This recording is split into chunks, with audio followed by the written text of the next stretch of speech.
the Ontario Federation of Labour, and our partners out there for social programs, we share the same values and principles. Whether those are democratic rights, healthcare, minimum wage, issues around vulnerable workers, migrant workers, women, children, fairness, our battles are the same.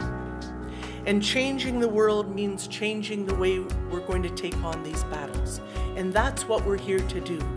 We're here to strategize as to how we can do that.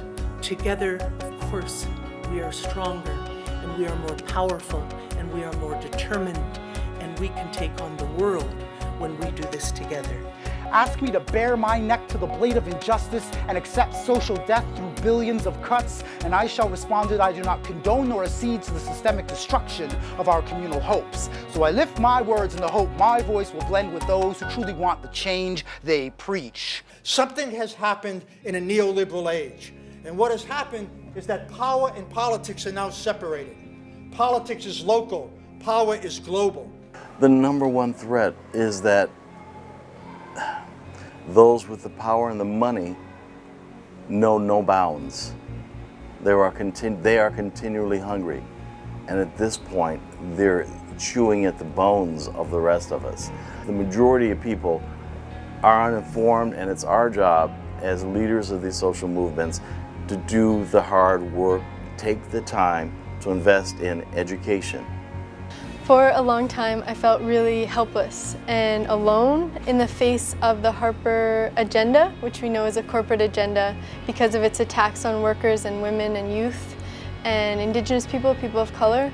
But then, after taking action in the Parliament, holding up a Stop Harper sign, I realized that each action that we take matters. And I realized also the power of joining with others in action. So coming to assemblies like the Common Front Assembly, learning from mentors, from activists who have been organizing for years about how we take action together. And we are seeing real victories. We see how when people organize in coalitions, it works. Like with the Quebec student strike where they stopped the rise in tuition fees, like the rejection of the pipeline in BC, like how people have stopped cuts here to public housing because of their work right here in Ontario. I'm not interested in just getting rid of economic injustices. I'm also interested in creating the kind of life in which people have access to all the goods that they need, so that their dignity is intact in ways that allows them to fulfill the promise of what it means to be alive. Minimum wage, as it is right now in Ontario, $10.25. That doesn't even cover the cost of, you have to pay the rent, you have to pay the food, you have to pay childcare sometimes, and it's below poverty line. So it's a shame, for one of the richest countries in the world to be paying so little to people who deserve.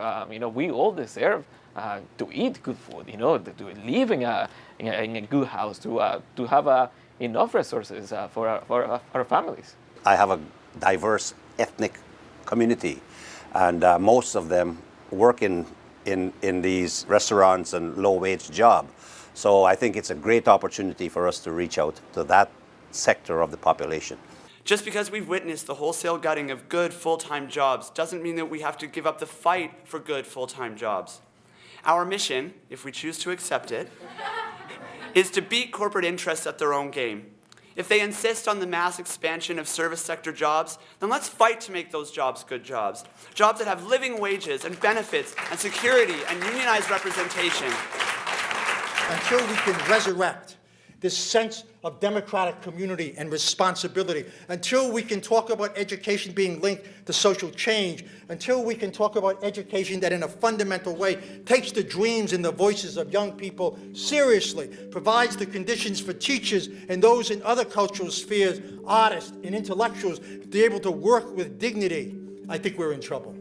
And we're finding this is a smart way to develop a mobilization, a movement, is to bring us all together in one room and to discuss what our common goals are, our values, our principles, what we all need to break down this austerity agenda and to come together, because it really is a fight of our lives.